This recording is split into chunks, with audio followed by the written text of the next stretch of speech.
Howdy. August 5th, 2022, Provincetown, Massachusetts. It's been suggested that I share a timeline of the work that I've been doing with regards to the subtle energy field of the planet.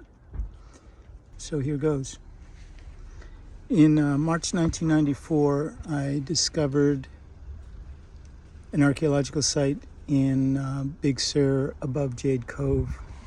This archaeological site is a celestial observatory aligned to the equinox sunrise point. Whoever built it excavated the hilltop, carved the stones in place, and used the fill to create a crescent-shaped berm on the north side of the hilltop. And when I stood between the stones for the first time and asked the universe, what is this place? I was reminded of this origin story in the Book of the Hopi by Frank Waters, published in the early 60s by Viking Press. And that story talks about the ancestors of the Hopi having survived 3 previous world destructions, the first by fire, the second by ice, and the third by flood. And each time they were told by the nephew of the Great Spirit to go to a certain place and do a certain thing in order to survive the purification.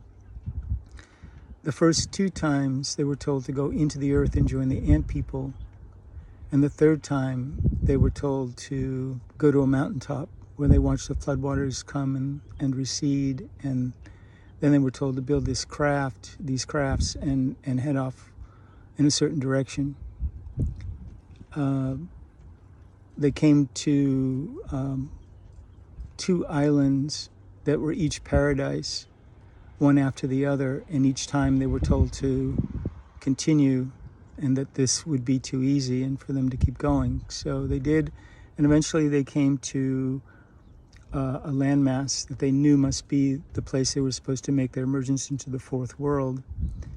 And but the cliffs were so sheer they couldn't land, so they rode north and they rode south, and finally they just let the current take them, and it landed them on this beach where they were met by the nephew of the Great Spirit, Spider Woman, and the Kachinas, who were said to be beings from other planets and star systems.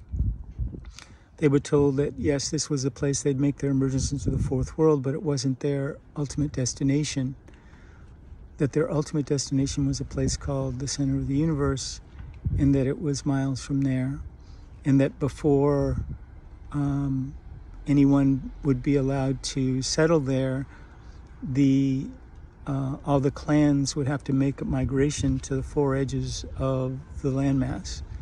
That meant all the way to the Arctic Circle, all the way to the Atlantic Ocean, all the way to the southern tip of South America, Tierra del Fuego, and that when they reached the edge of the landmass, half the clans would turn left and half the clans would turn right before returning to the center. Thus, each clan would walk what we would call a swastika, but is their symbol, for the migrations, their migrations. So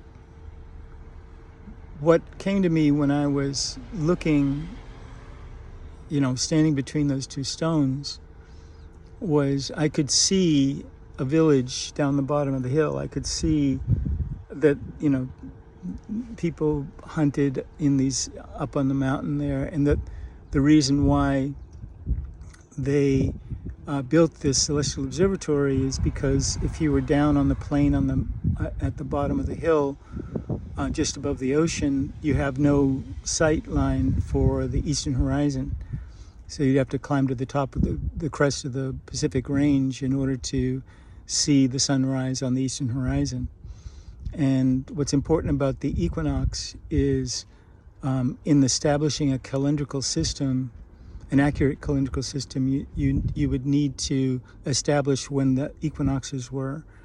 And once you've established the equinoxes, then you can essentially, build a calendar based on that. So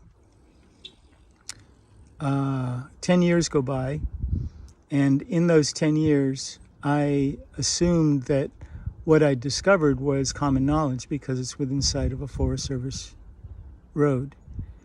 And 10 years later, I went up there with cameras and I photographed and did the first photo survey of the site. And at the end of the weekend, this was September 11th of 2004. And what was unique about that, for 10 years I'd been thinking it was common knowledge, and every time I went through Big Sur, I looked for Forest Service people that could tell me something about the site. At the end of the weekend, I was able to get the contact information for the zone archaeologists for the Forest Service, and when I posted the photographs on my website and showed them to the zone archaeologists, I was informed that they had no idea the site existed until I showed it to them. They also said that there were artifacts found in the vicinity that are 10,000 years old. 5 years later, in the spring of 2009, I discovered another site 5 miles away.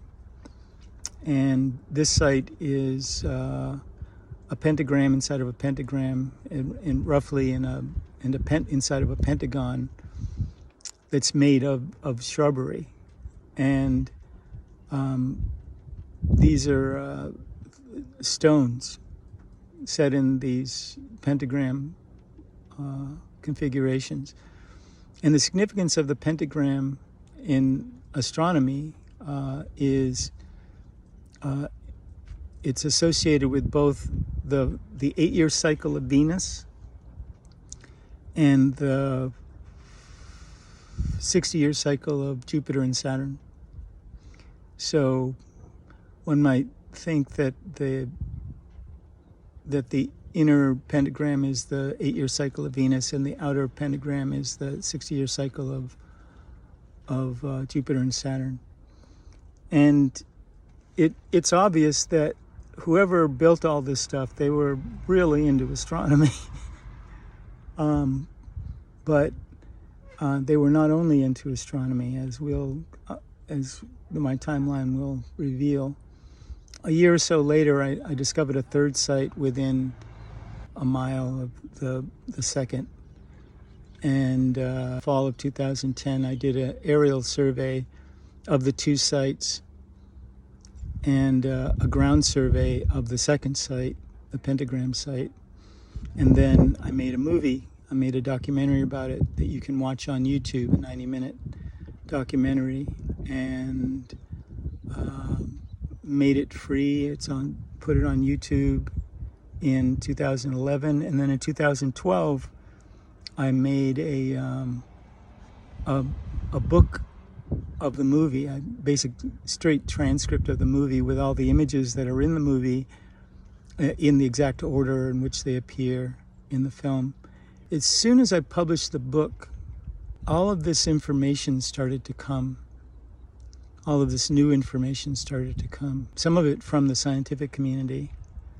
For instance, around 2017, between 2015 and 2017, it was just kind of became established science that there had been a global catastrophe about between 11,600 years ago and 12,900 years ago, and that had been some sort of, there's a comet that achieved a stable orbit between the orbit of Mercury and the orbits of Saturn and Jupiter. And it takes 3.3 years for it to make that orbit. When it arrived in the solar system 30,000 years ago, it was 50 miles wide, and now it's 5 miles wide. And the orbit of the Earth crosses that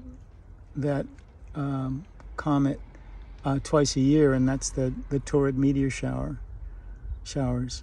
And what it appears happened is there was a close approach of that comet to the Earth, and parts of it broke off and exploded in the upper atmosphere above what was at the time the North American ice sheet and the Laurentide ice sheet. And to give you an idea of how extensive that ice sheet was, it extended as far south as southern Ohio. Chicago, New York, and Boston were all under 2 miles of ice. In fact, where I'm sitting right now was under 2 miles of ice. And suddenly, it wasn't. A lot of that ice was flash melted and created a flood that, went into both the Atlantic and the Pacific Oceans. And the final parts of that, those cometary fragments ended up, crossed across Siberia and ended up in the Indian Ocean. And this is all, what science has to say looks like it happened 11,600 to 12,900 years ago. So fast forward to 2017. My friend Rory McQuestion, who I'd met almost 20 years before on the autumnal equinox of 1999 on the top of Silbury Hill, just over the hill from Avebury Stone Circle, the largest stone circle in the world. We met in the rain, and we started talking to one another like we were in the middle of a conversation. And we've been friends ever since and been working on various projects like this ever since. And in June of 2019, he sent me a satellite photo of that area where the archeological site is in Big Sur above Jade Cove. And at the time, I assumed that he knew that site was in the foreground of the photograph. But what the focus of him sending me this photograph was a node, an energetic, subtle energy node that is about 100 yards away as a crow flies from the archaeological site I discovered uphill from it. And Rory is a classically trained British geologist. In his early career, he spent 7 years working underground in a gold mine, 1,000 feet underground. And at that time became very sensitive to energy, and subtle energy specifically, and learned how to dowse and has been teaching people how to dowse ever since. Although he hasn't taught me how to dowse, I'm actually self-taught, and which we'll get to in a second. In December of 2019, I made a pilgrimage up to the top of the mountain, and for the first time in my life, I dowsed. And what I dowsed was the node that he had discovered on the top of the mountain. And it's made of 2 solar lines, solar-generated lines, with what's known as an emperor dragon line going through it. There are 3 orders of these subtle energy lines, and they're distinguished by what generates them: the Earth, the Sun, and the centers of galaxies in our galactic neighborhood. So the Earth generates what we call ley lines or subtle energy lines. By the core of the Earth rotating against its outer core creates low frequency sound waves that radiate to the surface, and we experience those as these ley lines that until 2017 had a width of 1 to 5 paces. The next order of line is the solar generated lines, and these are caused by cosmic radiation coming from the sun. And that cosmic radiation, which is essentially alpha, beta, gamma, X-rays, the full spectrum, reaches the upper atmosphere, it creates these subatomic particles called neutrinos. And so these streams of neutrinos are essentially going through everything on the planet right now. Everything and everyone. And on the quantum level, things are so far apart that they almost never touch anything. And but at the core of the Earth, where it's the most dense, these streams of neutrinos hit enough things to make a low frequency sound wave that radiates to the surface. And we experience, up until 2017, they were generating lines that were between 10, 20, and 30 paces wide. And the third order of line is caused by galaxies, the galactic cores of galaxies that are in our vicinity. And up until 2017, there were only 3 sources, and they create pairs of lines, pairs of Emperor Dragon lines that were, at the time, 50 paces wide. So they run parallel to one another, and they go around the world, and they only cross one another in, up until 2017, they only crossed one another in 6 places, and only 4 of those places are on land. And one of those places is this place, the most sacred mountain in the Himalayas, called Mount Kailash. And to give you an idea of how significant this mountain is, to the 5 religions that have grown up in that region and revere it, at every moment for the past couple thousand years, there are people making pilgrimages to that mountain, and when they get there, they prostrate themselves, meaning that they lay down face down, arms and legs and fingers spread, then they stand up, take a step, and do the whole thing all over again, and they do that all the way around the mountain. So you get an idea of how people, our ancestors, have traditionally looked at this sort of energy, this earth energy, this subtle energy. So what Rory discovered, let me take a step back. In between 2008 and 2010, he performed, for about a year and a half, he performed a survey of all the ley lines in his vicinity on a daily and sometimes hourly basis.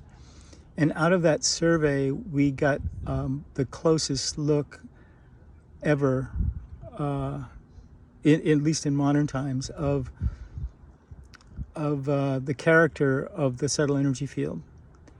And this, one of the most important things that was revealed is that 4 times of the year, the solstices and equinoxes, all the ley lines, no matter if they're generated by the Earth, the Sun, or the galaxies in our galactic neighborhood, that all of these ley lines vibrate at the same frequency for a short period. When we were first looking at this stuff, 2010, 2009, it was, that period was all on the equinox or the solstice. It was all in one day. But over the years, over the last decade or so, that what we call the harmony period, when all the ley lines vibrate at the same frequency, has expanded. So that at the equinox this past March 2022, they were 18 days long. 15 days long.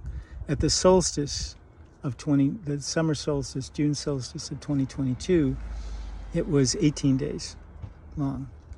Another major thing that has been discovered is that it used to be that the ley lines, when they were coming into harmony, the ones that are moving really fast would slow down, and the ones that are moving really slow would speed up. That means that the the emperor dragons would speed up, the galactic generated lines would speed up, and the Earth generated lines would slow down, and they'd all kind of meet around 24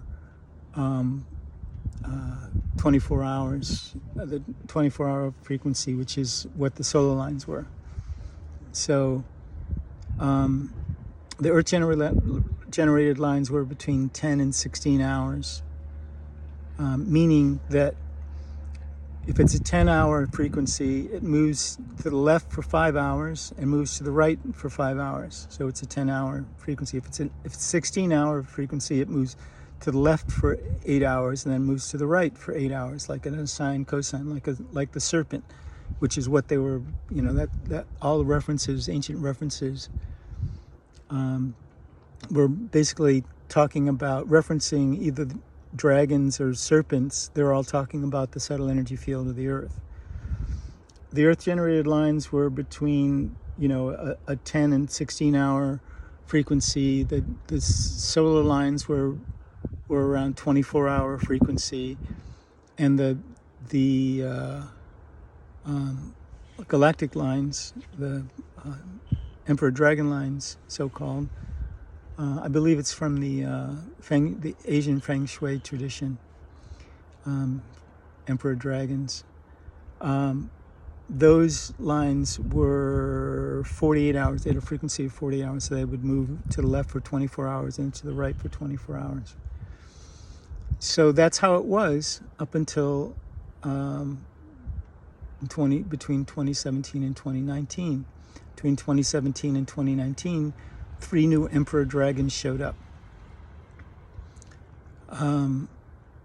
And leading us back to my journey up to the mountain in Big Sur above Jade Cove for the solstice of 2019, where I dowsed that node for the first time.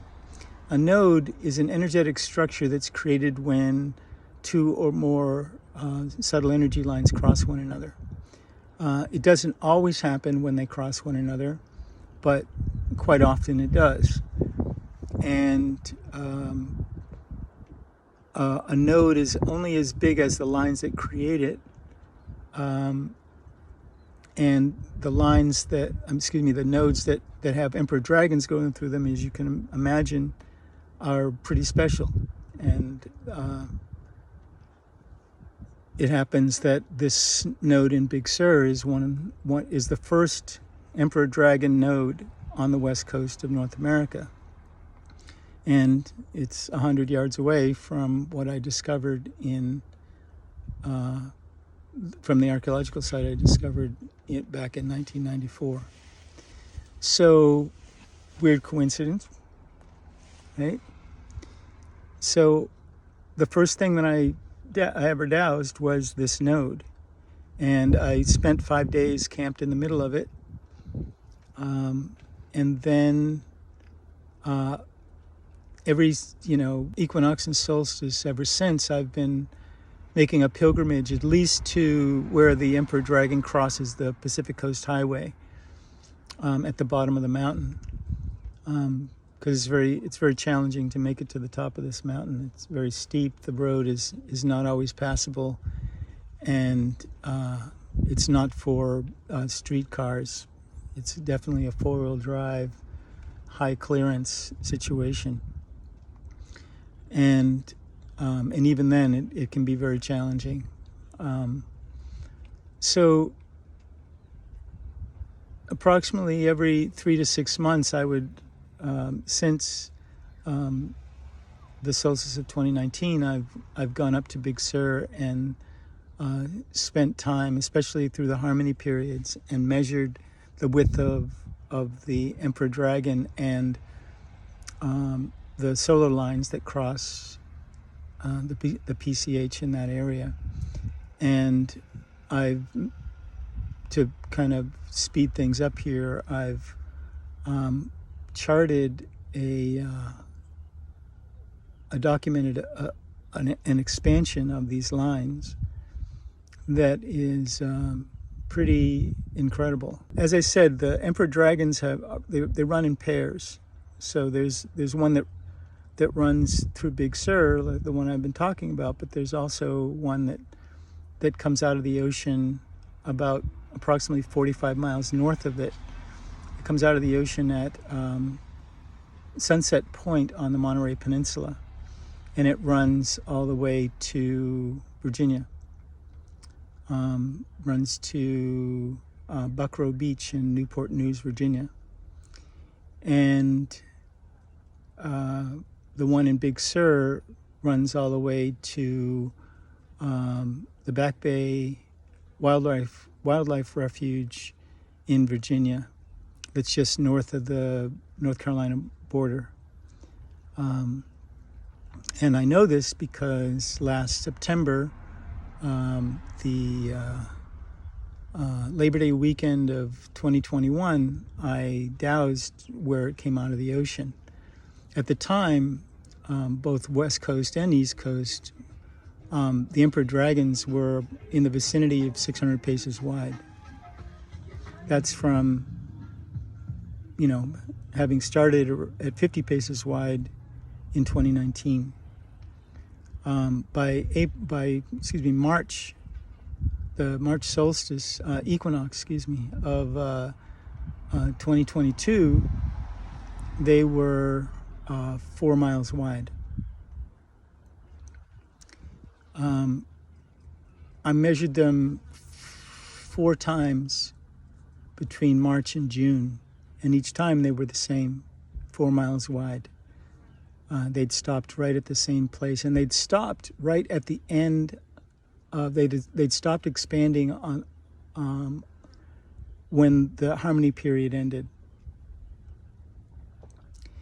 And so in March, on day 15, they stopped expanding. And they remained 4 miles apart, 4 miles wide, both of them, both the Emperor Dragon in Big Sur and the Emperor Dragon in Monterey. They were both approximately 4 miles wide. I measured again twice in May, and then on June 15th of 2022. I measured the Big Sur line, and it was still 4 miles wide. The next morning I measured it again, and it had started moving. And it became very, very clear that the movement was at a rate of 4 miles a day. And by the solstice, the June solstice on the 21st, I measured both the Big Sur line and the Monterey line, and they were both approximately 24 miles wide. When I had to leave the area and I wasn't able to do another direct measurement until the middle of July, but I did a calculation and determined that if the emperor dragons continued to expand, that they would overlap one another very soon, and that they would overlap the southern end of the northern emperor dragon and the northern end of the southern emperor dragon would overlap around the 28th of June, which is what happened. Rory and 3 other people determined that the harmony period ended on July 8th, and it turns out that the expansion ended on July 8th.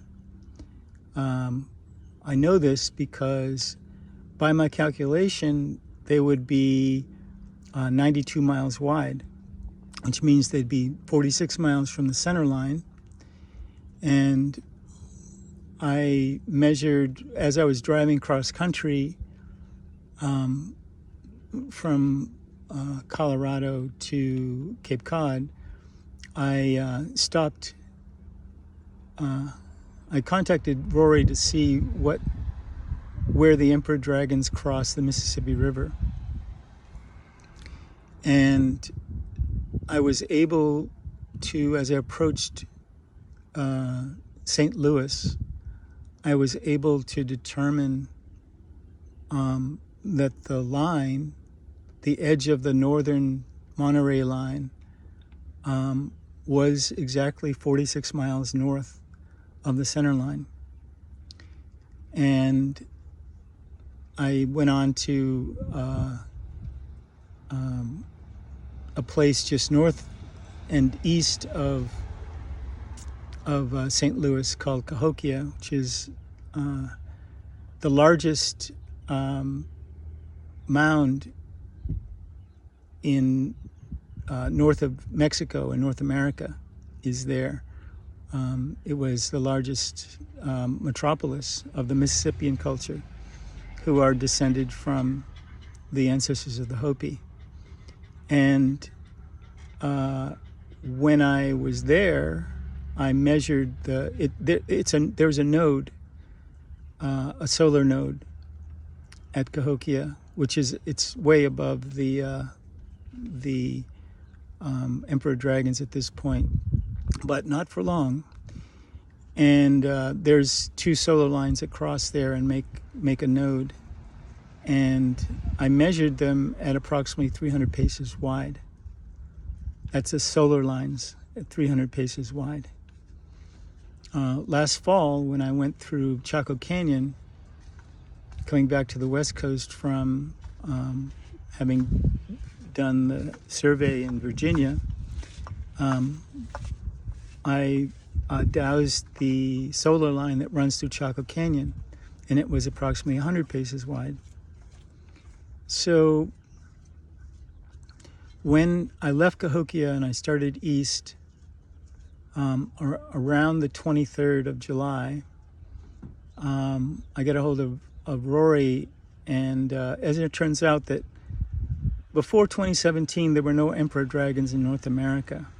And then in 2017, the first emperor dragon that showed up is one that's very unique. It goes from the North Pole to the South Pole and back. And it actually crosses through the United States, through New York, Pennsylvania, Maryland, Virginia, and the Carolinas. Like literally leaves through on the border between North and South Carolina, and it goes down and makes a major node in Peru, the largest node in the Western Hemisphere, where three emperor dragons come together. So when I was doing the survey last September,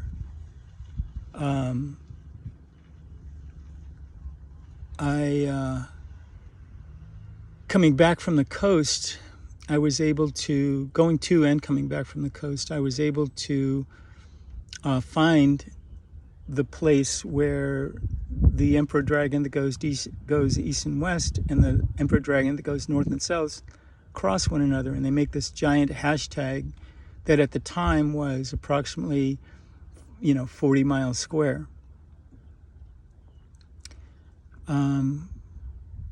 40 to 50 miles square. Now, as I was going back across, I established that the emperor dragon that goes north and south, the one that we call the twins, the one that goes pole to pole, is also expanded at that 4 miles a day. It is now 92 miles wide. Each of the emperor dragon lines were 92 miles wide, making them approximately 136 miles wide altogether, because they've overlapped one another. So there's this 136 mile swath that goes coast to coast from California to Virginia, and from the North Pole to the South Pole and back, 136 miles across. And they cross one another in Virginia, making this 136-mile square hashtag. For some reason, they don't node. But so that's pretty much all the latest. My projections are going forward that this September, at the equinox, they will have already completely overlapped one another. All the ley lines, all the emperor dragon lines on the planet will have overlapped one another, because they're all expanding at this current rate. But I think it's a good possibility that they're not the next time they start to expand, the rate will have increased, and there's a possibility that one of the things that triggered their expansion was the full moon that happened in June, just before the solstice. If that's the case, we'll be able to tell if it starts moving, if it starts expanding right after the full moon on the 10th of September. I'll be on station in Big Sur to measure, and so we'll see. So it's a good possibility that at the rate things are expanding, that the subtle energy field is expanding, that Washington, D.C. will be completely inside of both emperor dragons by the December solstice. What does this mean? I am not afraid to say that I do not know. That said, what I've experienced, being probably the most exposed person to this energy in North America right now, having done all these surveys at all these nodes all over the country, I will tell you that there's definitely, it's whatever we want to make of it. And just like always, we are spiritual navigators, spiritually navigating our way through this reality, and we're steering the planet. We're steering our reality, our world, in with our thoughts, emotions, and inspirations or lack thereof. And so if we're about fear, then that's what we get. More to be afraid of. If we're about, putting the pedal to the metal spiritually, then that's what we get. Either way, we can tell that there's an acceleration going on, and everybody can tell that. You don't need to know anything about cellular energy to see that. And it's all about what we make of it. So anyway, that's pretty much all I have for now. So thanks for watching. Blessings and light.